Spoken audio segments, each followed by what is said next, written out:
الحمد لله نحمده ونستعينه ونستغفره ونؤمن به ونتوكل عليه ونعوذ بالله من شرور أنفسنا ومن سيئات أعمالنا من يهده الله فلا مضل له ومن يضلله فلا هادي له ونشهد أن لا إله إلا الله وحده لا شريك له ونشهد أن سيدنا وسندنا ونبينا ومولانا محمدا عبده ورسوله أما بعد أعوذ بالله من الشيطان الرجيم بسم الله الرحمن الرحيم إنا نحن نزلنا الذكر وإنا له لحافظون صدق الله العظيم. بزرگان محترم، اللہ تبارک و تعالی نے میری اور آپ کی بلکہ ساری کائنات کی ہدایت قرآن مجید میں رکھا ہے. میری اور آپ کی کامیابی صرف قرآن مجید اور آپ صلی اللہ علیہ وسلم کے ارشادات پر ہے. اگر کوئی آدمی قرآن مجید سے ہٹ کر اور احادیث مبارکہ سے ہٹ کر اگر کوئی زندگی گزارتا ہے تو وہ گمراہی کا راستہ اختیار کر رہا ہے. انسان کی کامیابی اور کامرانی کے لیے صرف دو راستے اللہ تبارک و تعالی نے رکھا ہے. ایک کتاب اللہ ہے، ایک سنت رسول اللہ ہے. حضور حق سے محمد کو کتاب ملی، حضور حق سے محمد کو کتاب ملی کہ جس سے قسمت نوع بشر چمک اٹھی. یہ وہ کتاب ہے جس کی کوئی مثال نہیں، یہ وہ کتاب ہے جس کی کوئی مثال نہیں، یہی وہ کلام ہے جس کو کبھی زوال نہیں. یعنی قرآن مجید کی تعریف کرتے ہوئے شعر کہتا ہے کہ حضور حق سے محمد کو کتاب ملی، یعنی اللہ تبارک و تعالی نے آپ صلی اللہ علیہ وسلم کو قرآن مجید کا عطا فرمایا، نازل فرمایا آپ صلی اللہ علیہ وسلم پر. یہ ایسی عظیم الشان کلام اللہ ہے کہ ایسا کلام نہ دنیا کے اندر آیا اور نہ قیامت تک آئے گا. ہمارا ایمان اور عقیدہ یہ ہے کل آمن باللہ وملائکتہ وکتبہ ورسلہ لا نفرق بین احد من رسلہ. ہر ایمان والے کا یہ عقیدہ ہے کہ ہم ایمان لائے تمام رسولوں پر، تمام نبیوں پر، تمام کتابوں پر، ایمان پر، آخرت کے دن دوبارہ زندہ ہونے پر، ہر اچھی اور بری تقدیر پر. یعنی ایمان مجمل، ایمان مفصل میں یہ ساری چیزیں انسان کے اندر داخل ہو جاتی ہیں. اگر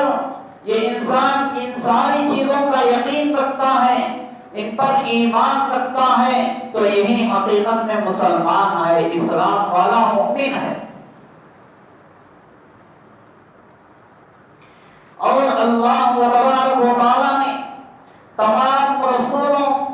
اور نبیوں پر طرح طرح کے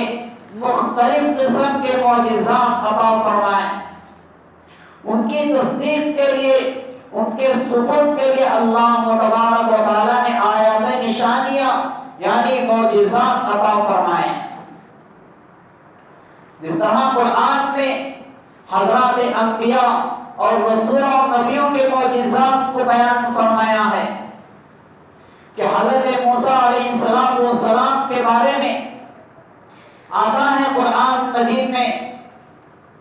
کہ حضرت موسیٰ علیہ السلام کو اللہ تبارک و تعالیٰ نے ایک عصا عطا فرمایا تھا۔ حضرت موسیٰ علیہ السلام کے عصا کے ذریعے سے اللہ تبارک و تعالیٰ نے مختلف طرح کے عجائبات اور معجزات عطا فرمائے کہ حضرت موسیٰ علیہ السلام اس عصا کو، اس لاٹھی کو جب سمندر پر مارے تو 12 چشمے، 12 راستے نکل گئے، اور جب وہی عصا حضرت موسیٰ علیہ السلام زمین پر ڈالے تو وہی عصا اندھا بن گیا، اور جب حضرت موسیٰ علیہ السلام اسی عصا کو جب پتھر پر مارے تو 12 چشمے پانی کے جاری ہو گئے۔ یہ اللہ تبارک و تعالیٰ نے معجزات حضرات انبیاء علیہ السلام کو اور رسولوں کو عطا فرمائے تھے، اور حضرت عیسیٰ علیہ السلام کو یہ معجزہ عطا فرمائے کہ جو بھی مادر ذات یعنی ماں کے پیٹ سے جو بچہ اندھا پیدا ہوتا تھا تو حضرت عیسیٰ علیہ السلام کو یہ معجزہ عطا فرمایا کہ حضرت عیسیٰ علیہ السلام اس مادر ذات اندھے کو بینائی عطا فرماتے تھے، اور حضرت عیسیٰ علیہ السلام کا یہ بھی معجزہ تھا کہ مٹی سے چڑیا بناتے اور اللہ کے حکم سے ان پتھروں کو اڑاتے تھے، ان چڑیوں کو اڑاتے تھے۔ یہ بھی حضرت عیسیٰ علیہ السلام کا ایک معجزہ تھا۔ اور اسی طرح حضرت صالحہ علیہ السلام کے بارے میں قرآن میں واقعہ نقل کیا گیا ہے کہ جب حضرت صالح علیہ السلام نے قوم کو ایمان کی، دین کی دعوت دی تو قوم نے کہا کہ اگر تم اللہ کے نبی ہیں، اگر تم باطعی نبی ہیں تو ہمارا ایک دعویٰ ہے۔ تو حضرت صالح علیہ السلام نے فرمایا کہ کیا دعویٰ ہے بتلاؤ؟ تو قوم نے کہا کہ ہمارے سامنے جو پہاڑ ہے اس پہاڑ کے اندر سے ایک زندہ اونٹنی کو نکال کر دکھاؤ، اگر وہ اونٹنی پہاڑ کے اندر سے زندہ نکل آئے تو ہم آپ کو نبی مانیں گے۔ تو حضرت صالح علیہ السلام نے اللہ تبارک و تعالیٰ کے دربار میں دعا کی تو اللہ تبارک و تعالیٰ نے اس پہاڑ کے اندر سے زندہ اونٹنی کو نکال کر دکھایا۔ یہ حضرت صالح علیہ السلام کو معجزہ ہے۔ اور اسی طرح حضرت سلیمان علیہ السلام کا ذکر معجزات میں قرآن مجید نے یوں بیان فرمایا کہ حضرت سلیمان علیہ السلام کو اللہ تبارک و تعالیٰ نے پرندوں کی بولی کی سمجھ عطا فرمائے تھے۔ وَعَلَّمْنَاهُ مَنطِقَ الطَّيْرِ، پرندے جو باتیں کرتے تھے تو حضرت سلیمان علیہ السلام اس کو سمجھ لیتے تھے، اور حضرت سلیمان علیہ السلام کے ہوا ان کی تابع تھی، جنات اور انسان ان کے تابع تھے۔ اور حضرت داؤد علیہ السلام کے بارے میں ان کا یہ معجزہ قرآن مجید میں ذکر کیا گیا کہ جب وَعَلَنَّا لَهُ الْحَدِيدَ کہ جیسے ہی حضرت داؤد علیہ السلام کے ہاتھ میں لوہا آتا تو موم کی طرح نرم ہو جاتا تھا، اسے آگ پہ جلانے کی، تپانے کی ضرورت نہیں پڑتی، مار پیٹ کی ضرورت نہیں پڑتی، خود بخود حضرت داؤد علیہ السلام کے ہاتھ میں جیسے ہی لوہا آتا تو موم کی طرح نرم ہو جاتا تھا۔ یہ حضرات انبیاء علیہ السلام، نبی اور رسولوں کے معجزے اللہ تبارک و تعالیٰ نے عطا فرمائے تھے۔ اور اللہ تبارک و تعالیٰ کا ایک ضابطہ اور قانون بھی رہا کہ جس زمانے میں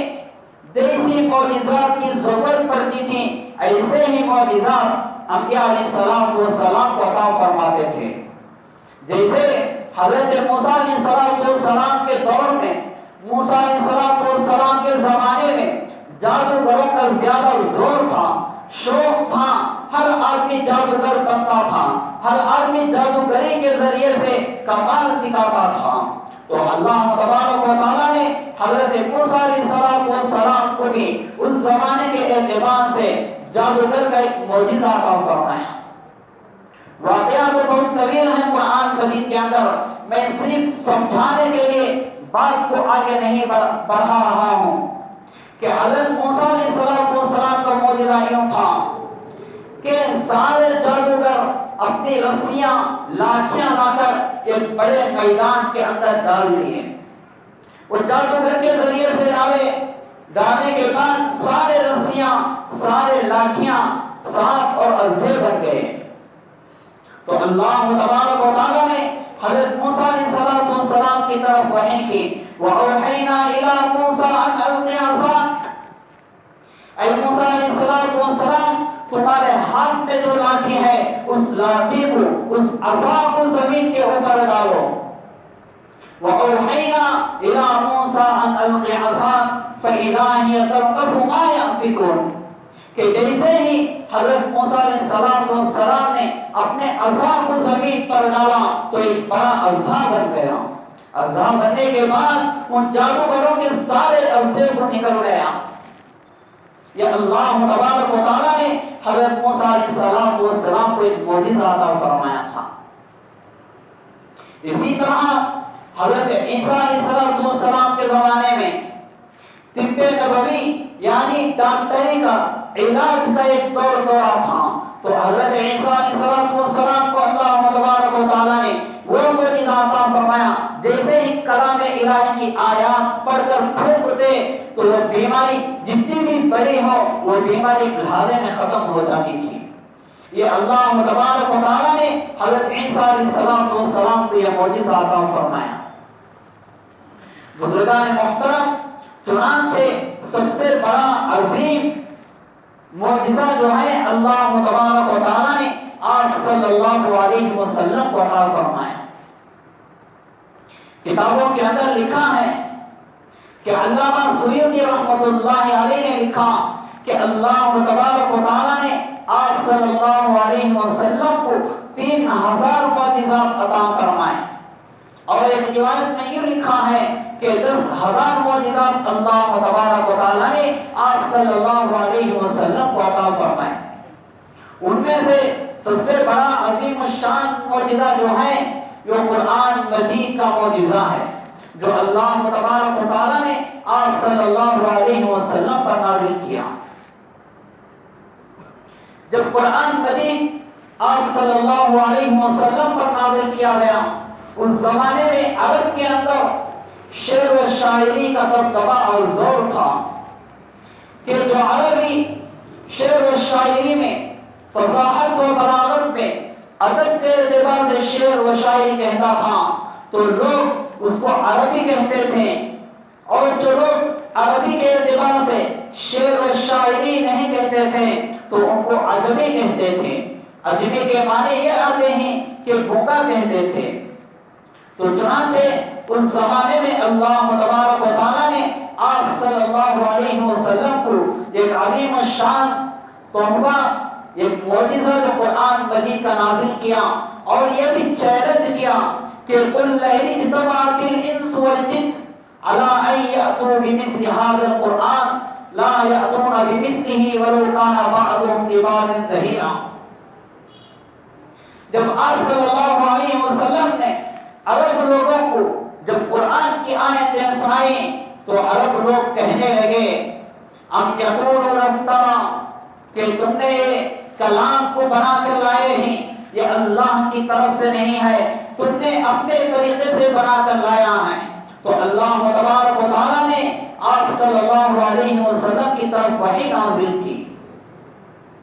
کہ اے نبی صلی اللہ علیہ وسلم کہہ دیجئے قُلْ لَئِنِ اجْتَمَعَتِ الْإِنسُ وَالْجِنُّ عَلَىٰ أَن يَأْتُوا بِمِثْلِ هَٰذَا الْقُرْآنِ، اے نبی صلی اللہ علیہ وسلم کہہ دیجئے ان لوگوں سے کہ اگر تمام انسان مل کر، تمام جنات مل کر اگر کوئی ایسا کلام بنا کر لانا چاہیں تو ہرگز بنا کر نہیں لائیں گے۔ اور آگے ارشاد فرمایا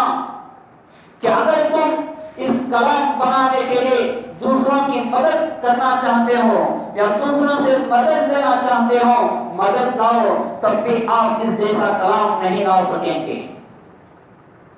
جب یہ لوگ عاجز ہو گئے قرآن مجید جیسا کلام لانے کے لیے، تو اللہ تبارک و تعالیٰ نے ان لوگوں سے ایک دوسرا چیلنج کیا، فرمایا قُلْ فَأْتُوا بِعَشْرِ سُوَرٍ مِثْلِهِ، قرآن کے اندر جو سورتیں ہیں ان جیسی 10 سورتیں بنا کر لے آؤ۔ قُلْ فَأْتُوا بِعَشْرِ سُوَرٍ مِثْلِهِ، 10 سورتیں بنا کر لے آؤ، اگر تمہارے اندر اتنی طاقت و قوت ہے، تب بھی تم ایسی 10 سورتیں بنا کر نہیں لاؤ گے، تو اللہ تبارک و تعالیٰ نے آگے ارشاد فرمایا میرے سوا، یعنی اللہ تبارک و تعالیٰ کے سوا ساری دنیا کے لوگوں کو سامنے لے لو، مدد کے لیے لے لو، تب بھی تم قرآن جیسی سورتوں کو لا کر نہیں پیش کرو گے۔ تب یہ لوگ عاجز ہو گئے قرآن کی سورتوں کو بیان کرنے کے لیے، تو پھر اللہ تبارک و تعالیٰ نے ایک تیسرا چیلنج کیا، وَإِن كُنتُمْ فِي رَيْبٍ مِّمَّا نَزَّلْنَا عَلَىٰ عَبْدِنَا فَأْتُوا بِسُورَةٍ مِّثْلِهِ وَادْعُوا مَنِ اسْتَطَعْتُم مِّن دُونِ اللَّهِ إِن كُنتُمْ صَادِقِينَ۔ اگر تم اس قرآن کے بارے میں شک و شبہ کر رہے ہو کہ ہم نے قرآن مجید کو آپ صلی اللہ علیہ وسلم پر نازل کیا ہے، اگر تمہارے اندر اتنی طاقت و قوت ہے تو تم اس جیسا ایک سورت، ایک چھوٹی سی سورت بنا کر لے آؤ۔ اگر تم نہیں لا سکتے تو اللہ تبارک و تعالیٰ نے ارشاد فرمایا فَإِن لَّمْ تَفْعَلُوا وَلَن تَفْعَلُوا فَاتَّقُوا النَّارَ، کہ اگر تم اس جیسی سورتوں کو نہیں لا سکتے، قیامت تک بھی نہیں لا سکتے، تو تم اپنے آپ کو جہنم کی آگ سے بچاؤ۔ وَاتَّقُوا النَّارَ، تم اپنے آپ کو جہنم کی آگ سے بچاؤ۔ وَقُودُهَا النَّاسُ وَالْحِجَارَةُ، کہ جہنم کا ایندھن بننے والے آدمی اور پتھر ہوں گے۔ وَعِدَّتْ لِلْكَافِرِينَ، یہ کافرین کے لیے تیار کی گئی جہنم میں داخل ہو جاؤ گے اگر تم قرآن جیسی کتاب کو پیش نہیں کر سکو گے۔ ان ساری آیتوں کا خلاصہ کلام یہ ہے کہ قرآن مجید جس طرح آپ صلی اللہ علیہ وسلم پر نازل کیا گیا، آج سے 1400 سال پہلے حضرت جبرائیل امین علیہ السلام نے اللہ کی طرف سے جو کلام الہی لائے اور آپ صلی اللہ علیہ وسلم کے قلب اطہر پر نازل فرمایا، ایسا ہی قرآن آج تک بھی ہے اور قیامت تک بھی رہے گا۔ قرآن مجید کے اندر کوئی زبر زیر پیش، کوئی حرف کو، کوئی آیت کو، کوئی سورت کو بدل نہیں سکتا، نہ اندر لا سکتا ہے قرآن مجید کے اندر، اور نہ قرآن مجید سے باہر نکال سکتا ہے۔ یہ چیلنج اللہ تبارک و تعالیٰ نے کیا ہے کہ اگر کوئی آدمی قرآن مجید کے اندر اضافہ کرنا چاہتا ہے، زیادتی کرنا چاہتا ہے، یا قرآن مجید کے اندر سے آیتوں کو نکالنا چاہتا ہے، تو یہ ایمان سے خارج ہو جاتا ہے، اسلام سے خارج ہو جاتا ہے، کافر بن جاتا ہے۔ آج فونوں کے ذریعے سے، اخبارات کے ذریعے سے آج ہمارے ذہنوں کے اندر ایک ویڈیو آ رہا ہے کہ وسیم رضوی کے نام سے یہ ملعون ہے جو جاہلانہ حرکت کیا ہے اور یہ دعویٰ کر رہا ہے کہ قرآن مجید کے اندر سے 26 آیتیں 26 آیتیں قرآن مجید کے اندر سے نکالی جائیں، اور انہوں نے یہ عرضی لکھ کر سپریم کورٹ کے اندر داخل کی ہے کہ قرآن مجید کے اندر یہ 26 آیتوں کو نکالا جائے۔ وسیم رضوی نہیں، قیامت تک کوئی بھی مئی کلال ایسا نہیں آئے گا کہ جو قرآن مجید کے اندر سے آیتوں کو نکالے یا قرآن مجید کے اندر نئی صورتوں کو داخل کرے۔ کوئی نئی کلام نہیں آ سکتا۔ اگر کوئی دعویٰ کرتا ہے، اگر یہ کوئی چیلنج کرتا ہے تو وہ ایمان سے خارج ہو جاتا ہے، وہ اسلام سے خارج ہو جاتا ہے، اس کو کافر کہنا پڑتا ہے۔ کرتا ہے۔ اس لیے کہ میں آپ حضرات کو اس لیے یہ بیان کر رہا ہوں کہ آپ کے آگاہ ہو جائے کہ قرآن مجید کے متعلق فون کے اندر یا اخبارات کے اندر جو بھی طرح کے ویڈیو آپ کے سامنے آئے تو سب سے پہلے ان ویڈیو کو سننے کے بعد اگر آپ کو شک و شبہ ہو رہا ہے تو فوراً علماء سے، مفتیان اکرام سے رجوع ہو جائیں۔ آنے والے ویڈیوز کے اندر قرآن مجید کے اعتراضات بول رہے ہیں اور سپریم کورٹ کے اندر یہ عرضیات داخل کر رہے ہیں کہ قرآن مجید کے اندر سے 26 آیتوں کو نکالا جائے، جبکہ اللہ تبارک و تعالیٰ نے قرآن مجید کی حفاظت کی ذمہ داری لی ہے۔ اِنَّا نَحْنُ نَزَّلْنَا الذِّكْرَ وَإِنَّا لَهُ لَحَافِظُونَ، قرآن مجید کو ہم نے ہی نازل کیا اور قرآن مجید کی ہم ہی حفاظت کرنے والے ہیں۔ جب اللہ تبارک و تعالیٰ اس کی حفاظت کی ذمہ داری لیتا ہے تو کوئی بھی نئی قرار پیدا نہیں ہوتا کہ قرآن مجید کے اندر سے آیتوں کو حذف کرنا تھا۔